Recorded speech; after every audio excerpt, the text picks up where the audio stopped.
പ്രിയപ്പെട്ട പ്രേക്ഷകരെ, നമ്മളിപ്പോൾ പമ്പാ നദിയിലൂടെ കന്നിട്ട ബോട്ട് ജെട്ടിയിലേക്കാണ് പോകുന്നത്. കന്നിട്ട ബോട്ട് ജെട്ടിയിൽ നമ്മൾ ഇറങ്ങും. ഇപ്പോൾ പള്ളാത്തുരുത്തിയിലെ നമ്മുടെ ബോട്ട് ക്ലബ്ബിലെ താരങ്ങൾ ഏകദേശം എത്ര കിലോമീറ്റർ അവർ തുഴഞ്ഞു വന്നിട്ടുണ്ടാവും? ഇപ്പം ഉല്ലാസേ, എത്ര ദൂരം തുഴഞ്ഞു വന്നിട്ടുണ്ടാവും ഇവര്? ലിഞ്ചേട്ടൻ എത്ര ദൂരം തുറഞ്ഞു കാണും? ഏകദേശം ഒരു 1.5 കിലോമീറ്റർ. മനോജാശാനെ സുഖമല്ലേ?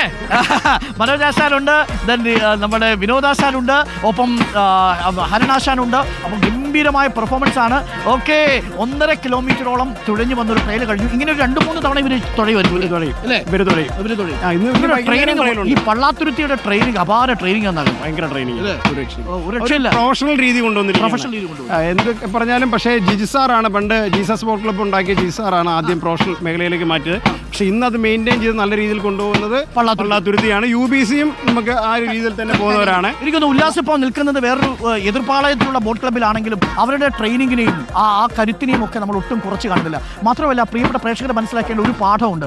സിസ്റ്റമാറ്റിക്കായിട്ട് പ്രൊഫഷണലായിട്ട് നിങ്ങൾ ഹാർഡ് വർക്ക് ചെയ്ത് കഴിഞ്ഞാൽ അതിൻ്റെ റിസൾട്ട് വള്ളം കളി തരും.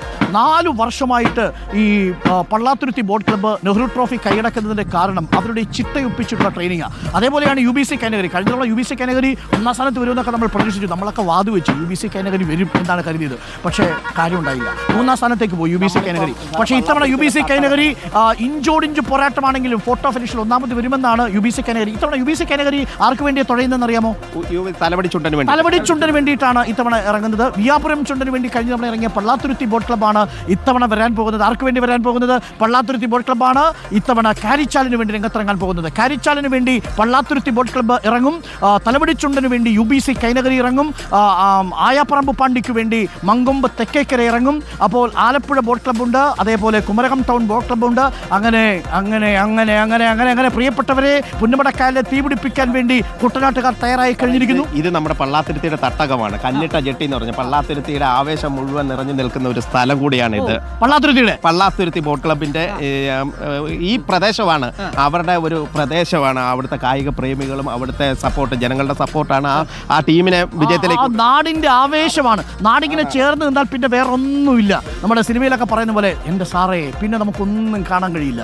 ആ 85 തുഴച്ചിൽക്കാര് 83.5 കോല് നീളമുള്ള ചുണ്ടൻ വള്ളത്തിലോട്ട് അങ്ങോട്ട് കയറി താളമൊപ്പിച്ച് പ്രാസമൊപ്പിച്ച് തുഴയങ്ങോട്ട് എറിഞ്ഞെറിഞ്ഞു പോകുന്ന കാഴ്ചയല്ലാതെ പള്ളാത്തുരുത്തി വേറൊന്നും ആഗ്രഹിക്കുന്നില്ല.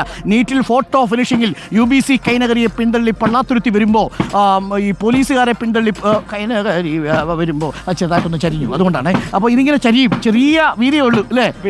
അപ്പോൾ നമുക്ക് ആദ്യം കയറുന്ന ആളുകൾക്ക് ചെറിയ ടെൻഷൻ ഉണ്ടാവും. ഈ ചുണ്ടൻ വള്ളത്തിൽ എപ്പോഴെങ്കിലും ഒക്കെ നിങ്ങളൊന്ന് ടെൻഷൻ മാറി. പിന്നെ നിങ്ങൾ അപ്പുറത്തും ഇപ്പുറത്തും നിൽക്കുമ്പോൾ പിന്നെ എന്തിനാ? കുട്ടനാട്ടുകാർ ഒപ്പം ഉണ്ടെങ്കിൽ പിന്നെ ഏത് വെള്ളത്തെയാ പേടിക്കേണ്ടത് അല്ലേ?